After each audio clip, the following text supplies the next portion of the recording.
ہمارے منجی خدا یسوع مسیح کے نام میں آپ سب کے سلام دی ہو۔ آج ہم جس سوال کے جواب کے بارے میں خدا کے پاک کلام میں سے سیکھیں گے، وہ سوال یہ ہے کہ کیا مصیبت، آزمائش، مشکل میں خدا کیوں ایسا لگتا ہے کہ دور ہے یا خاموش ہے؟ تو اس کے جواب کو آج ہم خدا کے پاک کلام کی روشنی میں سیکھنے کی کوشش کریں گے۔ یہ ایک ایسی حقیقت ہے جس کا تجربہ ہر انسان اپنی زندگی میں کرتا ہے۔ ہر انسان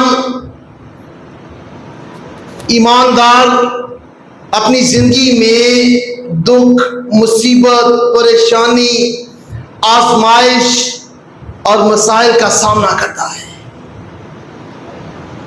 اور نہ صرف میں اور آپ، بلکہ وہ لوگ بھی جو خدا کے ساتھ بہت وفادار ہیں، ہم یہ تجربہ رکھتے ہیں کہ وہ مشکلات، مسائل، مصیبت اور پریشانی کا سامنا کرتے ہیں۔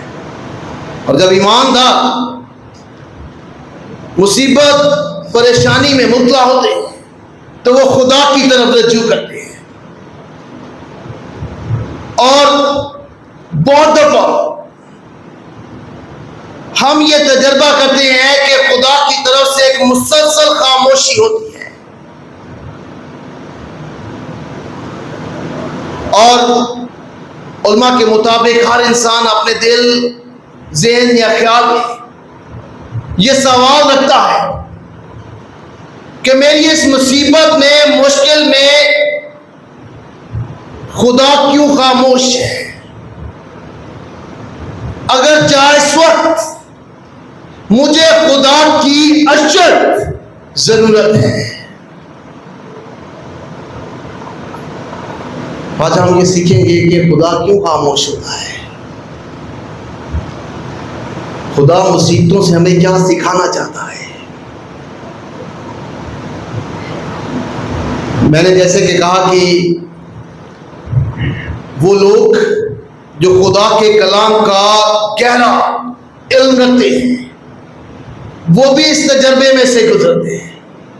اس کی ایک مثال سی ایس لوئس کی ہے۔ وہ بہت بڑا اسکالر تھا۔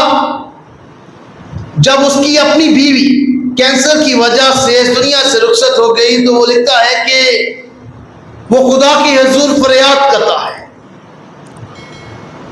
اور خدا کی طرف سے ایک مسلسل خاموشی ہوتی ہے، اور وہ سوال کرتا ہے کہ اے خدا، مجھے اس ٹائم تیری بہت ضرورت ہے لیکن تیری طرف سے خاموشی ہے۔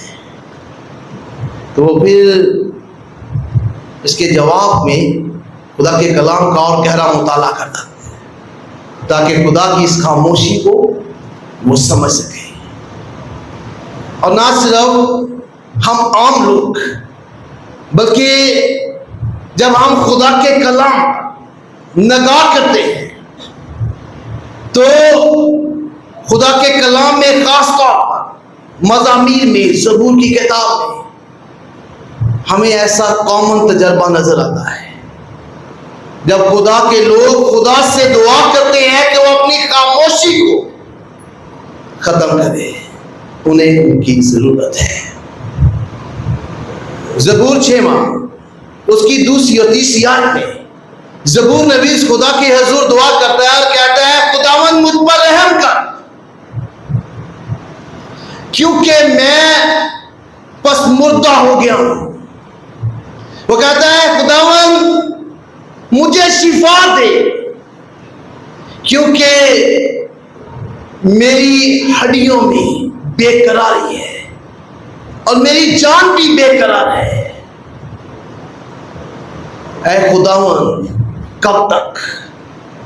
وہ مصیبت میں ہوتا ہے، مشکل میں ہوتا ہے، اور وہ خدا سے دعا کرتا ہے، خدا کی طرف سے خاموشی ہوتی ہے، اور وہ کہتا ہے، خداوند کب تک تو خاموش رہے گا؟ زبور 77 اس کی 8ویں اور 9ویں آیت کے مطابق جب زبور نویس مشکل میں ہوتا ہے، مصیبت میں ہوتا ہے، اسے خدا کی ضرورت ہوتی ہے اور خدا کی طرف سے خاموشی ہوتی ہے، تو خدا کے رسول سوال کرتا ہے اور کہتا ہے کہ کیا اس کی شفقت ہمیشہ کے لیے جاتی رہی؟ کیا اس کا وعدہ اب تک باطل ہو گیا؟ کیا خدا کرم کرنا بھول گیا؟ کیا اس نے قہر سے رحمت کو روک لیا؟ یہ سوال ہے وہ تب کرتا ہے جب خدا کی طرف سے خاموشی اسے دکھائی دیتی ہے۔ زبور 22 اس کی پہلی آیت میں وہ کہتا ہے، اے میرے خدا تو نے مجھے کیوں چھوڑ دیا؟ اور کہتا ہے تو میری مدد اور میرے نالہ اور فریاد سے کیوں دور رہتا ہے؟ کیونکہ اسے خدا کی ضرورت ہے۔ اور اس کا اقتباس خداوند یسوع مسیح متی کی انجیل اس کے 27 باب میں تب کرتے ہیں جب وہ صلیب پر بنی ہوئی انصاف کے لیے قربانی دے رہا ہوتا ہے، خدا اس کی عدالت کر رہا ہوتا ہے۔ خداوند یسوع مسیح کہتے ہیں، اے میرے خدا تو نے مجھے کیوں چھوڑ دیا؟ جہاں یہ خداوند یسوع مسیح کا عالمگیر کفارہ تھا، وہ الہی عدالت کو برداشت کرتا ہے۔ علماء کہتے ہیں کہ جب وہ یہ کہتا ہے کہ اے میرے خدا تو نے مجھے کیوں چھوڑ دیا، تو وہ بطور انسان ان تمام مصیبت زدہ لوگوں کی نمائندگی کرتا ہے جنہیں خدا کی اشد ضرورت ہوتی ہے، جنہیں مصیبت میں خدا کی رفاقت کی ضرورت ہوتی ہے، اس کی مدد کی ضرورت ہوتی ہے۔ ان آیات کی روشنی میں، ان آیات کو مد نظر رکھتے ہوئے پطرس جو ہے تلاوت کرتا آیات میں، جو پہلا پطرس اس کے پہلے باب کی 30 سے 7 آیات پر مبنی ہے، وہاں ہمیں سمجھنے میں مدد کرتا ہے کہ مصیبت کیوں آتی ہے اور اس کا کیا مقصد ہوتا ہے، اور وہ ہماری بطور ایماندار شخصیت کے بارے میں ان آیات میں بیان کرتا ہے۔ سب سے پہلے وہ بیان کرتا ہے کہ خداوند تعریف، تمجید اور حمد کے لائق ہے۔ پھر وہ یہ بتاتا ہے کہ جو مسیح یسوع پر ایمان لاتا ہے، اس کے جیوتے پر یقین رکھتا ہے، وہ اسے نئی زندگی بخشتا ہے اور اس کا مستقبل آسمان میں محفوظ ہے، اس لیے وہ خوش رہتا ہے۔ پھر وہ بتاتا ہے کہ چند روز کے آزمائشوں کی وجہ سے غم زدہ، وہ کہتا ہے کہ یہ تمہارے ایمان کا امتحان ہے۔ جیسے سونا آگ میں سے گزر کر قیمتی ہو جاتا ہے، وہ ایمان بھی جو آزمائشوں میں قائم رہتا ہے وہ سونے سے زیادہ قیمتی ہے، پھر خداوند کے آنے پر اسے اجر ملے گا، تعریف، عزت اور جلال۔ پطرس یہ جانتا ہے کہ آزمائش جو ہے وہ انسان کو غم زدہ کرتی ہے، اس لیے وہ ہمیں بتاتا ہے کہ کوئی بھی آزمائش ہے، مصیبت ہے، تنگی ہے، تکلیف ہے، وہ چند روز کی ہے، عارضی ہے۔ خدا اپنے لوگوں کو ہمیشہ مصیبت میں نہیں رہنے دیتا، یہ چند روزہ ہے، عارضی ہے۔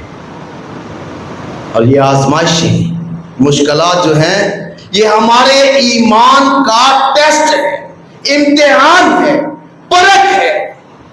جب ہم مصیبت میں، پریشانی میں، ایمان میں قائم رہتے ہیں تو ہمارا ایمان اس سونے سے زیادہ قیمتی ہوتا ہے جو آگ میں سے گزرتا ہے، تو یہ ہمارے ایمان کی مضبوطی کے لیے ہے۔ خدا کا پاک کلام ہمیں یہ بھی سکھاتا ہے کہ جب مصیبت آتی ہے، خدا کی طرف سے خاموشی ہوتی ہے، تو خدا کا مقصد ہوتا ہے کہ وہ ہمیں کچھ سکھانا چاہتا ہے۔ تو چند آیات ہیں جو میں آپ کے سامنے رکھنا چاہتا ہوں، تو ہمیں یہ سکھاتی ہیں کہ خدا مصیبت میں ہمیں کیا سکھانا چاہتا ہے۔ زبور 119 اس کی 67 آیت کے مطابق مصیبت کی وجہ سے خدا ہمیں اپنی فرما برداری سکھاتا ہے، کلام کی فرما برداری سکھاتا ہے۔ اور زبور نویس کہتا ہے میں مصیبت اٹھانے سے پہلے گمراہ تھا، پر اب تیرا کلام مانتا ہوں۔ جب سب چیزیں اچھی ہوتی ہیں، بہت دفعہ لوگ خدا کے کلام کو بھول جاتے ہیں، وہ خدا کے کلام کو نہیں مانتے ہیں۔ لیکن کہتا ہے کہ مصیبت اٹھانے سے پہلے میں گمراہ تھا، لیکن اب میں تیرا کلام مانتا ہوں، اس کی فرما برداری کرتا ہوں۔ زبور 119 اس کی 71ویں آیت میں کے مطابق جو ہے وہ مصیبت کے وسیلہ سے خدا ہمیں اپنے آئین سکھاتا ہے، اور زبور نویس کہتا ہے کہ اچھا ہوا کہ میں نے مصیبت اٹھائی تاکہ تیرے آئین سیکھ لوں۔ مصیبت ہمیں خدا کے احکام سکھاتی ہے، مصیبت ہمیں دوسروں کی مدد کرنے کی قوت بخشتی ہے۔ دوسرا کرنتھیوں خط اس کے پہلے باب کی 3 اور 4 آیت کے مطابق جب ہم مصیبت میں ہوتے ہیں خدا ہمیں تسلی بخشتا ہے، تو خدا ہمیں اس قابل بناتا ہے کہ ہم انہیں بھی تسلی دیں جو کسی طرح کی مصیبت میں مبتلا ہے، ان کی مصیبت میں ان کی مدد کریں۔ خدا ہمیں مصیبت کے وسیلہ سے اس قابل بناتا ہے۔ خدا کا پاک کلام ہمیں سکھاتا ہے کہ مصیبت ہمیں مضبوط بناتی ہے، خدا پر صبر سے ایمان رکھنے کی قوت بخشتی ہے۔ زبور 27 اس کی 14 آیت میں لکھا ہے، خداؤں پر آس رکھ، خدا پر آس رکھ، مضبوط ہو، تیرا دل قائم ہو، ہاں خدا پر آس رکھ۔ خدا پر اعتقاد اور بھروسہ رکھنے کے لیے ہمیں مضبوط بناتی ہیں مصیبتیں۔ خدا کا پاک کلام ہمیں یہ بھی سکھاتا ہے کہ جہاں مصیبت ہو، پریشانی ہو، وہاں ہم اگر خداوند میں قائم رہتے ہیں تو یہ ایمان کا سب سے اعلیٰ درجہ ہے۔ اس کی خوبصورت مثال ہمیں حبقوق کی کتاب اس کے 30 باب کی 16 سے 19 آیات میں ملتی ہے، جہاں حبقوق کے مطابق اگر انجیر کا درخت پھل نہ دے، اگر فصل پیداوار نہ دے، اگر بھیڑ خانہ میں بھیڑے اور مویشی نہ ہو، وہ کہتا ہے تو بھی میں خدا سے خوش ہوں۔ سے مراد ہے کہ جب وہ کہتا ہے کہ جب کچھ نہیں ہوتا تب بھی میں خدا سے خوش ہوں گا، اور یہ ایمان کا سب سے اعلیٰ درجہ ہے۔ جب چیزیں ہوں، فراہمی ہو، خدا سے خوش ہونا آسان ہے، لیکن جب کچھ نہ ہو اور خدا سے خوش ہو انسان، تو یہ ایمان کا سب سے اعلیٰ درجہ ہے۔ اور یہ میرے اور آپ کے لیے سوال ہے کہ کیا ہمارا ایمان اتنا مضبوط ہے کہ ہم ہر حال میں خدا سے خوش ہیں؟ اور حبقوق کی طرح یہ کہتے ہیں کہ خدا میری توانائی ہے، میں ہر حال میں خدا سے خوش ہوں۔ اس کی مثال ہمیں ایوب کی زندگی میں ملتی ہے، جو اپنا سب کچھ کھولتا ہے اور ایمان میں قائم رہتا ہے۔ تو ایوب 42واں باب اس کی 7 سے 17 آیات میں خدا کا پاک کلام بتاتا ہے اس کے ایمان کی بدولت خدا نے اسے دگنی برکت دی ہے۔ ہر حال میں ہمیں خداوند سے خوش رہنا چاہیے اور اس پر ایمان، اعتقاد اور بھروسہ رکھنا چاہیے، تو خداوند ہمیں برکت بھی دے گا۔ خدا کا پاک کلام ہمیں سکھاتا ہے کہ خدا ہماری مصیبت میں ہمارے ساتھ ہے، اور نہ صرف ہمارے ساتھ ہے بلکہ ہمیں مصیبت سے باہر بھی نکالتا ہے۔ دانیل 3 باب اس کی 25ویں آیت کے مطابق دانیل اور اس کے ساتھ اس کے 2 ساتھیوں کو جلتی ہوئی آگ میں ڈالا گیا، اور خداوند ان کی اس مصیبت میں ان کے ساتھ تھا، نہ صرف ساتھ تھا بلکہ وہ اس مصیبت سے انہیں باہر بھی نکالتا ہے, بچاتا بھی ہے. خدا کا پاک کلام ہمیں یہ بھی سکھاتا ہے کہ بہت دفعہ ہم جب مصیبت اور پریشانی میں مبتلا ہوتے ہیں تو ہمیں لگتا ہے کہ خدا ہماری مصیبت کو دیکھ نہیں رہا ہے, خدا ویسا نتیجہ نہیں دے رہا ہے جیسا ہم چاہتے ہیں, یا اتنی جلدی نہیں دے رہا جتنی جلدی ہم چاہتے ہیں. اس کی مثال ہمیں خدا کے پاک کلام میں متی کی انجیل اس کے 14 باب میں ملتی ہے, جہاں خدا یسوع مسیح پہاڑ پر دعا کر رہے ہوتے ہیں. شاگرد کشتی میں طوفان کی لپیٹ میں ہوتے ہیں, مصیبت میں ہوتے ہیں, اور شاگردوں کو یہ لگتا ہے کہ خداوند انہیں دیکھ نہیں رہا, خداوند ان کی مصیبت کو نہیں جانتا ہے. خدا کا پاک کلام بیان کرتا ہے کہ خداوند انہیں دیکھ رہا ہوتا ہے. یہ ان کے ایمان کا امتحان تھا, اور خداوند کو پتا ہے کہ کس وقت کس پر اپنے لوگوں کو مدد فراہم کرنی ہے, اور خداوند اپنے مقررہ وقت پر پانی پر چل کر ان کی مدد کے لیے پہنچتا ہے. ٹھیک اسی طرح وہ ہماری مصیبتوں کو بھی, پریشانیوں کو بھی جانتا ہے اور دیکھتا ہے, اور یہ ہمارے ایمان کی آزمائش ہے. وہ اپنی مرضی اور اپنے مقرر کردہ وقت مطابق ہمارے لیے مدد فراہم کرے گا, ہمیں اس مشکل مصیبت پریشانی سے باہر نکالے گا. بطور ایماندار میں آپ ہم سب کئی طرح کی مشکلات, مسائل, پریشانیوں, بیماریوں کا شکار ہوتے ہیں, اور جب ایسا ہوتا ہے تو یہ ہمارے ایمان کی پرکھ ہے.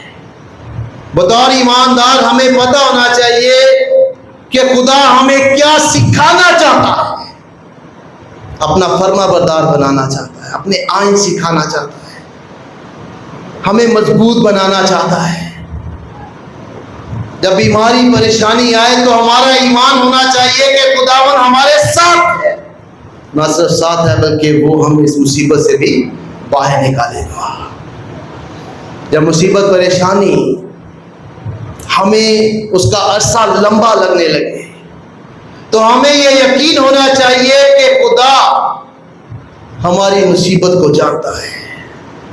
ایمان میں قائم رہنا چاہیے, اور وہ اپنے مقررہ وقت پر ہمارے لیے مدد بھی فراہم کرے گا.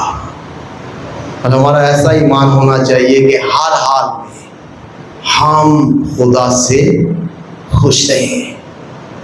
ایسا ایمان آسمان کے دروازوں کو برکت کے لیے کھولتا ہے. تو خداوند مجھے اور آپ کو ایسا ایمان بخشے اور ایسے ایمان میں قائم رہنے کی توفیق دے, اور اس پاک کلام کے وسیلہ سے بڑی برکت دے. Thanks for watching. To watch more, subscribe, like and comment. Don't forget to Guardians of Faith PCP Gacker. Follow now.